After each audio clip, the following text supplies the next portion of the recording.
olha que estes sinais que Jesus vai descrever aqui são coisas temerosas, coisas que dão realmente medo somente de escutar. Imagine quando nós estivermos realmente vivendo aquele momento onde as leis da física não mais importarão, porque segundo Jesus, as potências do céu serão abaladas. Então vai cair muita coisa do céu, o mar vai estar num comportamento que não é o comportamento normal do mar, e tudo estará posto para indicar que Jesus está retornando.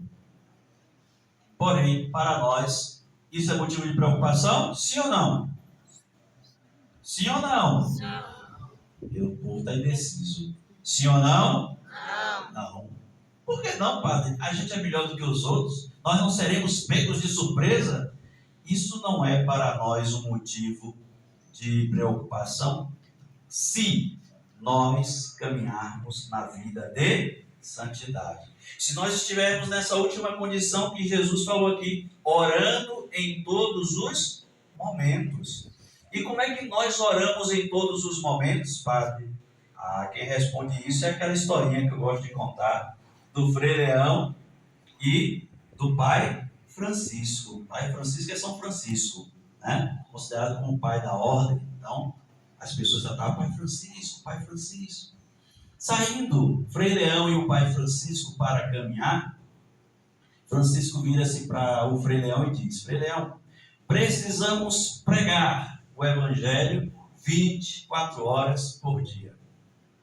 Frei Leão, como sendo um frei dedicado, tal, né?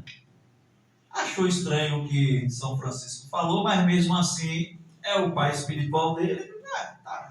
Ele deve estar falando metaforicamente, né? O senhor está falando metaforicamente, né?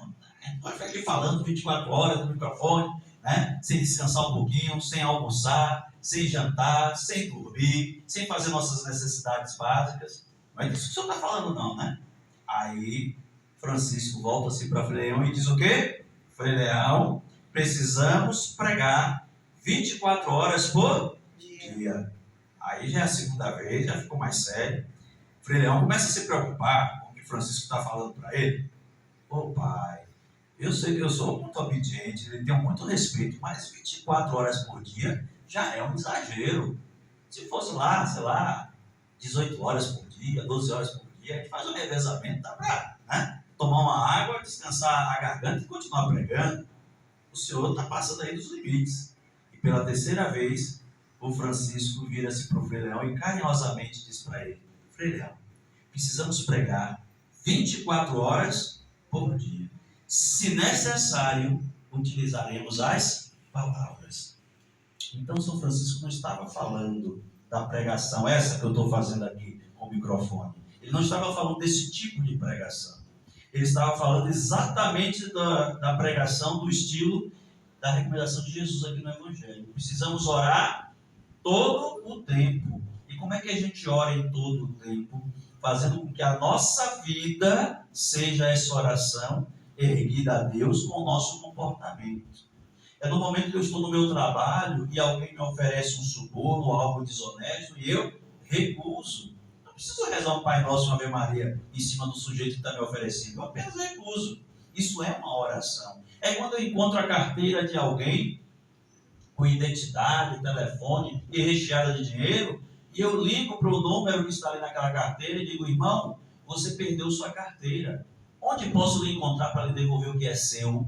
É nesse momento. E não tiro um centavo que ali estava. Isso é oração também. É quando diante das propostas desse mundo, diante da sedução deste mundo, eu digo não, de livre consciência. Por exemplo, eu vi muitas pessoas falarem sobre liberdade, o conceito de liberdade. Vejo as pessoas querendo serem livres, mas tendo uma compreensão equivocada do que é ser livre. Inclusive, vi um filósofo dizer que ser livre é fazer aquilo que eu não quero. Aí eu sou livre. Não. Aí eu sou evoluído. Quando eu faço o que eu não quero, significa dizer que eu evoluí na minha compreensão do mundo. Porque só faz o que quer criança. Você repararam? Criança só faz o que quer. Mas, padre, as crianças não têm que obedecer aos pais? Eu não estou dizendo que criança tem que ser mal educada. Estou dizendo que criança, no ego, no eu, ela só faz o que quer, porque a compreensão da criança é limitada. Então, ela faz o que quer, tem vontade de brincar, eu quero brincar. Se o pai não deixa, esperneia, porque criança só faz o que quer. Adulto decide o que vai fazer, porque adulto já tem o discernimento do que vai fazer. Então, eu sou livre à medida que eu tenho possibilidade de escolha. Quem não consegue escolher não é livre. Então, o cidadão que é livre não é o cidadão que faz o que quer. O cidadão livre é o cidadão que tem poder de escolha. Por exemplo, nenhum de nós, graças a Deus, está na cadeia, certo? Pronto. Então, quais são as nossas opções dentro das nossas posses? Eu posso viajar, posso ir para a ilha, posso ir para Santo Antônio de Jesus, posso ir para São Paulo, junto dinheirinho, não é assim? Então, o meu poder de escolha, ele abrange aquilo que eu posso fazer. Eu posso ir para os Estados Unidos, eu, Gregório, na minha atual circunstância, não. Não tenho o poder aquisitivo para ir até os Estados Unidos e Europa, compreendem? Então, a minha liberdade de escolha está limitada àquilo que eu posso fazer. Eu até gostaria de ir, mas o recurso financeiro não me permite. Mas eu sou um homem livre? Sou. Eu posso escolher ir para os Estados Unidos? Posso. Eu posso executar isso que eu escolhi? Não. Então, a minha liberdade também está limitada àquilo que eu tenho como recurso. Dentro do meu recurso e dentro das minhas possibilidades, sim, eu sou um homem livre. Alguém que está preso, agora vamos para outra situação. Alguém que está preso é uma pessoa livre? Não. É, só que ela está limitada às 4 paredes da sua cela. Ele quer ir para os Estados Unidos, perdão, ele quer ir para a ilha de Itaparica, que é ali do lado. Pode? Não, ele está preso. Ele quer ir para outro bairro. Pode? Não, ele está preso. O que ele pode decidir? Ler um livro se lhe for ofertado, levantar, fazer exercício físico, não fazer. Essas coisas ele pode decidir. Então ele é uma pessoa livre dentro das possibilidades dele. Ele não tem a mesma liberdade de um cidadão. Em comparação ao cidadão, ele é um homem livre? Não. Ele está preso. Compreenderam o que é liberdade? E esta mesma liberdade que Deus nos dá lá no Éden, quando Deus coloca a árvore do conhecimento do bem e do mal no meio do jardim. E muitas pessoas criticam, inclusive, por que cargas d'água Deus colocou aquele diacho naquela árvore? A culpa é de Deus. Se Deus não tivesse colocado a árvore do bem e do mal, Adão não tinha comido o bendito do fruto. Eva também não tinha comido o bendito do fruto. Mas aí seríamos bonecos na mão de Deus. Deus nos ama tanto que nos deu o livre-arbítrio lá no Jardim do Éden. Mas para ter arbítrio, eu tenho que ter poder de escolha. Lembra o que eu disse? Poder escolher. Se Deus não coloca aquela árvore ali, o que é que eu poderia escolher entre Deus e qualquer outra coisa? Nada, não tinha nada para escolher. Entende? Deus dá ao homem o poder de escolha. Tá aqui, só tinha uma ordem. Está aqui essa árvore, não pode comer do fruto dessa árvore. Bom, todo o resto você pode fazer. Era a única lei. Então, o homem tem poder de escolha. Eu quero viver uma vida plena em Deus, que me criou e me colocou nesse jardim, ou eu vou lá futucar aquele fruto, comer e pagar para ver se Deus está mentindo ou está me dizendo a verdade. Bom, seduzido, o homem vai lá e come do fruto. E por isso nós estamos nessa caminhada de volta para Deus. Então o Evangelho de hoje vai falar para nós dessas realidades, sinais do que vai acontecer no futuro. Ai daquele que estiver presente nesse momento. Em outra passagem ele vai dizer, ai das mulheres que estiverem grávidas, ai das mulheres que estiverem amamentando, porque vai ser um momento terrível. Não é que é ruim estar grávida ou estar amamentando, porém, para as mulheres nessas condições, será muito mais difícil esse período do que se elas não estiverem grávidas ou amamentando. E a decisão vai precisar ser mais firme, porque a gente está falando de verdades espirituais e religiosas. A gente não está aqui para competir com a ciência que diz que essas coisas não existem, não. A gente está aqui para viver as nossas realidades. Eu estava assistindo um corte do padre Fábio, eu esqueci o sobrenome, Marinho, né? E comentava o nosso irmão ali que aquilo que ele falou não é que estivesse errado, mas estava em outro contexto. Mas veja como é interessante e perigoso a gente pegar um corte de um vídeo e dizer: fulano errou, fulano acertou, parabéns, fulano errou, está execrado. Porque eu fui assistir um outro vídeo com outro título, só que era o mesmo comentário, não é? Só que estava mais completo. E ele estava falando sobre a morte, que a morte já existia mesmo no paraíso. Só que no corte primeiro dá a entender que Adão era mortal, foi feito para morrer. E quando a gente assiste o segundo vídeo, a gente entende que não foi isso que ele falou. Ele disse que a morte enquanto entidade já existia e estava lá quieta no canto dela. Não, sem autorização de tocar no homem. Que homem? O homem Adão, a mulher, perfeitos e obedientes a Deus. Mas no momento que o homem desobedece a Deus, a morte passa a tomar posse daquilo que é material. Então ela passa a ter uma ação neste mundo. A morte que já existia, mas que estava inativa, passa a ter poder sobre este mundo. Ponto. Aí está entendido. Ou seja, o que o padre Fábio estava falando estava correto, porque ele não estava negando e dizendo que a morte já existia, que Adão era mortal. Não, ele não estava dizendo isso. Ele estava dizendo que a morte existia, como ele estava lá quietinho. Então, a gente precisa prestar atenção nessas coisas, porque a nossa base de crença são as Sagradas Escrituras. Ela está certa, ela está errada, é a nossa base de crença. Nós cremos que na Bíblia não há erro teológico, não há erro doutrinário. Se a gente pegar o texto literal, a gente pode encontrar pseudo-contradições. Mas a mais clara pseudo-contradição que a gente encontra na Bíblia, e que quando a gente vai estudar, a gente percebe que não existe nenhuma contradição, é uma coisa absurda de simples. Eu não vou lembrar agora qual foi o evangelista, mas vou pegar o evangelista A e o evangelista B, tá certo? Depois a gente confere quem disse o quê. O evangelista A diz que Jesus morreu às 9 da manhã. O evangelista B diz que Jesus morreu às 3 da tarde. Perdão, 9 da manhã não, hora nona. Ou às 9 horas, se ele traduzir para o tempo de hoje. O outro diz que ele morreu às 3 da tarde. Aí o ateu mais distraído e mais fervoroso vai dizer: tá vendo aí que a Bíblia está errada, tá vendo aí que a Bíblia tem contradições? Aí eu vou dizer para esse camarada: você está certo. Literalmente falando, se a gente for considerar apenas a letra escrita, vai haver uma contradição. Mas quando a gente vai estudar quem foi que escreveu, e aquela pessoa que escreveu, o que foi que utilizou para fazer a contabilidade, a gente vai perceber o seguinte: o evangelista A pegou a contabilidade judaica. O que é contabilidade judaica? A forma judaica de contar o tempo. Como é que o judeu contava o tempo? Que horas começava o novo dia para o judeu? Dou um doce para quem acertar. A que horas do dia começava o dia judaico? Exatamente, ao pôr do sol. Ao pôr do sol. O sol se pôs, primeira hora do dia. Aí quando você conta a primeira hora do dia, tá, do novo dia, e você pega, qual é a primeira hora da manhã? Às 6 da manhã. O sol nasce, é a primeira hora da manhã. Então quando ele vai colocar nona hora, ou a hora nona, ele está pegando a partir das 6 da manhã. Conta aí 6 da manhã, 9 horas para frente, dá quanto? 6 mais 9? 6 mais 9? 15. Louvado seja Deus.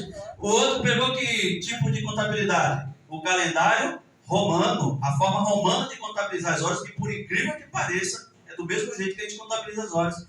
Qual é a primeira hora do dia? Não, 12 horas. 1 hora da manhã, né? 12 e 1 é a primeira hora do novo dia. 11h59, o dia anterior, 12 horas, o novo dia. Você conta aí mais 15 horas para frente, daqui horas da tarde? 15 horas. Então, onde é que está a contradição? Não existe contradição. A contabilidade que um escolheu era um, a contabilidade que o outro escolheu era outro, e a hora do dia vai ser a mesma. Então percebam, nós precisamos estar atentos para não cair nessas falácias, desses pseudos especialistas, desses pseudos doutores, em denegrir a nossa fé. Nós cremos nas Escrituras. Eu pergunto, nós precisaríamos dessa explicação essa explicação científica para compreender que não há contradições? Não.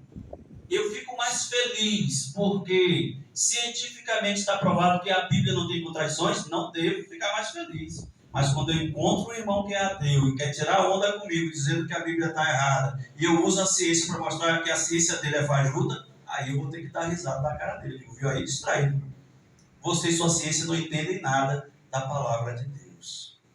É tempo de refletir. Olha a importância do primeiro domingo ser roxo, porque é tempo de refletir sobre a nossa fé. Nós não estamos aqui para provar que cientificamente cada palavra da Bíblia é verdade.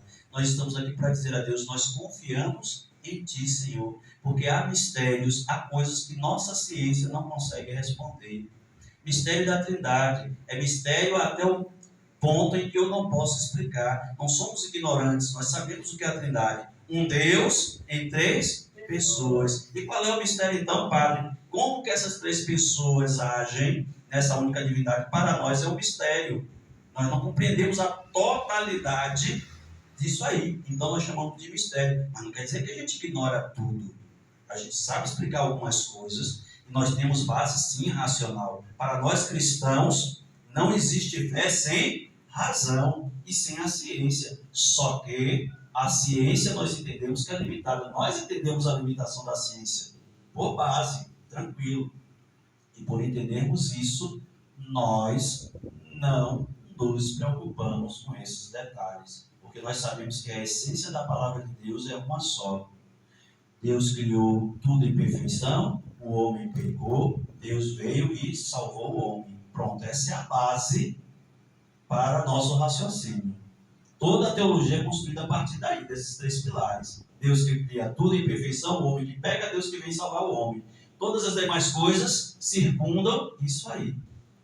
E aí a Eucaristia é o pilar de tudo. Lá no Antigo Testamento já tinha a previsão de que Jesus ia se dar e morrer por nós. Jesus vem e cumpre essas profecias. Ponto.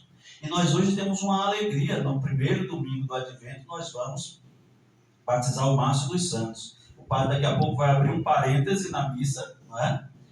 Na hora do ofertório, o padre vai abrir um parêntese.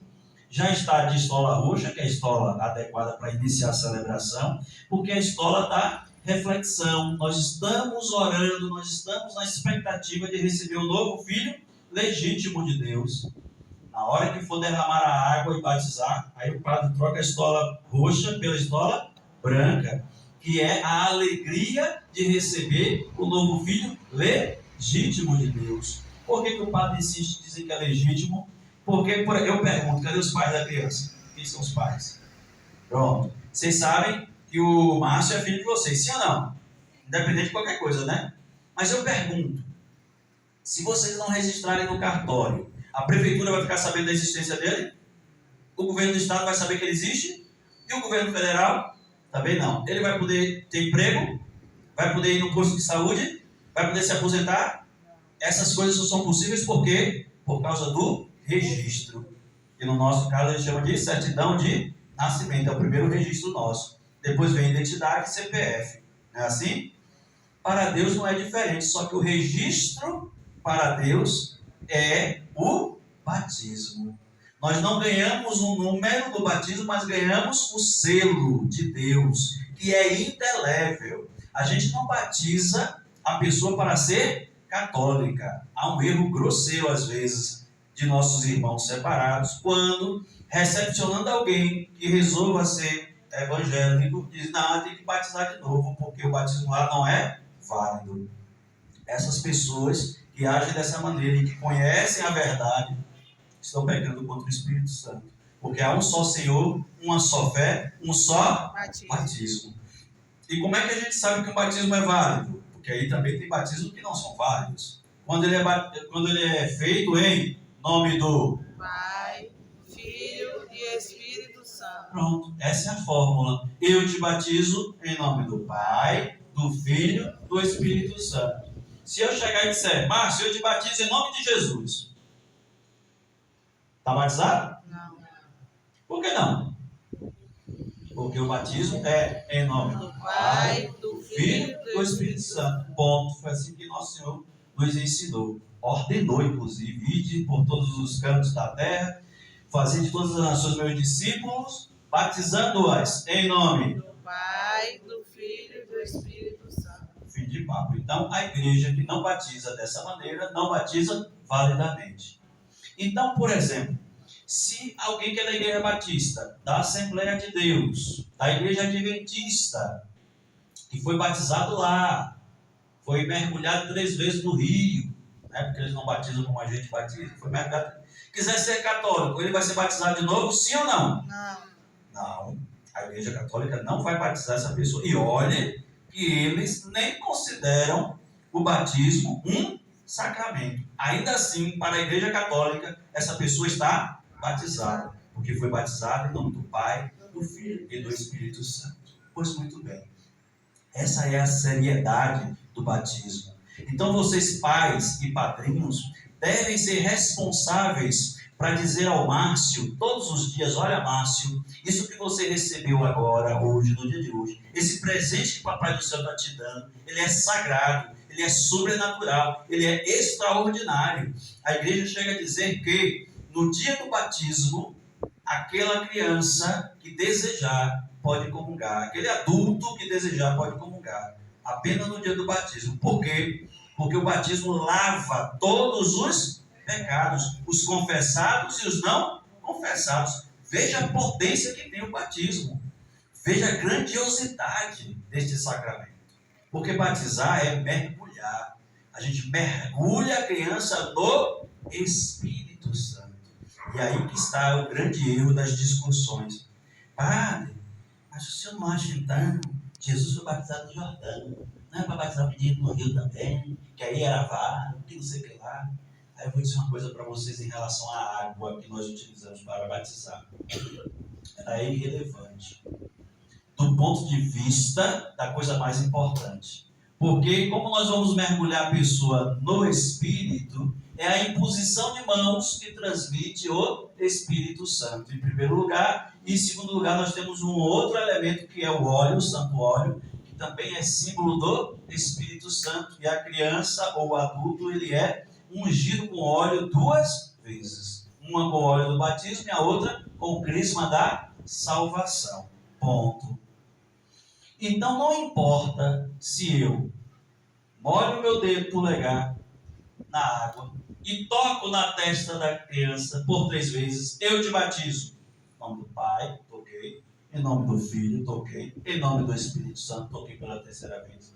Não importa se eu pego a jarra e derramo 3 vezes água, te batizo em nome do Pai, do Filho, do Espírito Santo. Ou se eu pego uma piscina, ponho dentro da igreja e mergulho a criança em nome do Pai, do Filho, do Espírito Santo. Ou se eu pego todo mundo e vou para o rio e mergulho 3 vezes em nome do Pai, do Filho, do Espírito Santo. É irrelevante a quantidade de água. A água está aqui para simbolizar a purificação. Nós não estamos mergulhando o novo cristão na água. Nós estamos mergulhando o novo cristão no Espírito Santo de Deus. Por isso que quando a gente ouve uma terminologia que ela está equivocada, mas a gente deixa para lá, porque ela não é real em relação aos sacramentos. Batismo no Espírito Santo, né? Renovação Carismática Católica. Fui batizado no Espírito Santo. Eu fico preocupado quando eu escuto isso, porque a vontade que dá é perguntar: ô filho, tu foi batizado de novo? Tu tem um segundo batismo? Porque lá quando tu era criança ou adulto, quando o padre ou o diácono ou o bispo derramou água sobre sua cabeça, você foi batizado no Espírito Santo de Deus. Não foi outra coisa. Não foi em outra coisa que se foi batizado. O que você quer dizer para mim é: despertei o meu batismo quando fui lá na Renovação Carismática Católica, oraram por mim, agora eu oro em línguas, agora eu tenho um dom de palavra, agora eu tenho um dom de cura. Aí bacana, aí você está certo. Mas batizado no Espírito Santo? Se você já foi batizado na igreja, você foi batizado no Espírito Santo. Você só fez despertar aquilo que estava em você adormecido. Entende? A gente precisa começar a andar no que é correto para que Pois este dia cairá como uma armadilha sobre todos os habitantes da terra. Portanto, ficai atentos, orai a todo momento, a fim de teres forças para escapar de tudo o que deve acontecer. E a gente só vai conseguir escapar se a gente estiver atento a essas minúcias. O grande problema da nossa vida são os detalhes. Construir uma casa é maravilhoso, é até barato, relativamente barato. Mas vai fazer um acabamento para tu ver, trabalho que não dá mais trabalho, gasta mais coisa, não é assim? Comprar um carro é fácil, junte dinheiro, você compra um carro, agora vai manter o carro. Esses são os detalhes da vida que a gente não entende. A gente pensa que o nosso sonho é ter isso ou aquilo outro, é a parte mais difícil do que a gente quer, não é. Manter o sonho vivo é mais difícil. Ser cristão e se converter é fácil. Manter-se cristão é difícil. Sabe por quê? Porque toda quarta-feira aqui, todo domingo, o Pai está dizendo: o Senhor esteja convosco. Ele está no meio de nós. Vamos pedir perdão. Quando é quaresma e quando é advento, não canta glória. Quando não é quaresma e advento, canta glória. Né? Em nome do Pai, do Filho, creio em Deus Pai. Não muda. Não muda. É a mesma coisa, a mesma liturgia, as mesmas palavras. A igreja ainda tem o ano A, o ano B, o ano C, várias leituras, mas são as mesmas leituras. E o cristão que começa a acompanhar essa vida a longo prazo, começa a desanimar. A igreja católica não tem novidade. É a mesma coisa. Eu estava com tanta força na primeira quaresma, na primeira Semana Santa, na segunda também, na terceira já desanimei. Vou mais não.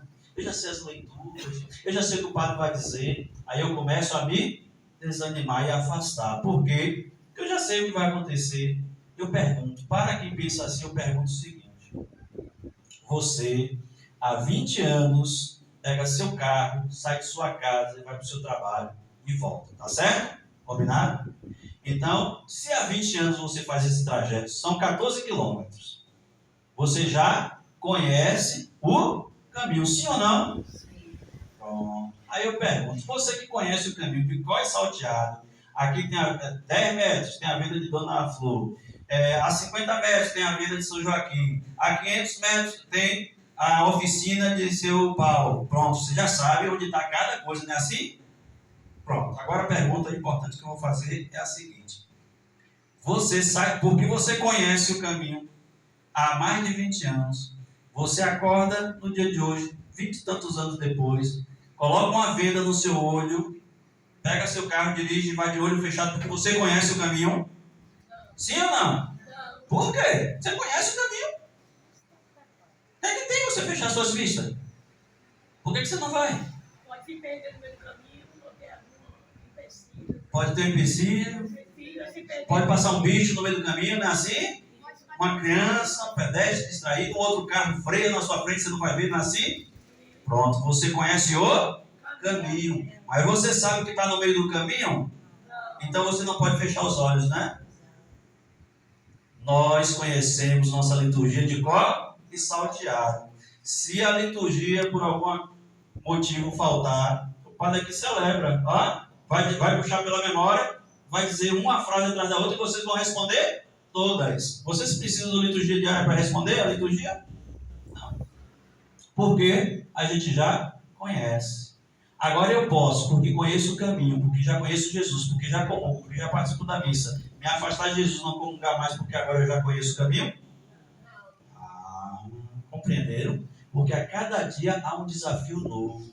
A cada dia o mundo me apresenta uma sedução nova. E se eu não estiver enraizado em Jesus, o Cristo, eu corro o risco de atropelar uma criança, eu corro o risco de me desviar do caminho, eu corro o risco de perder a minha salvação, que já me foi dada. Esses são os cuidados que nós devemos ter.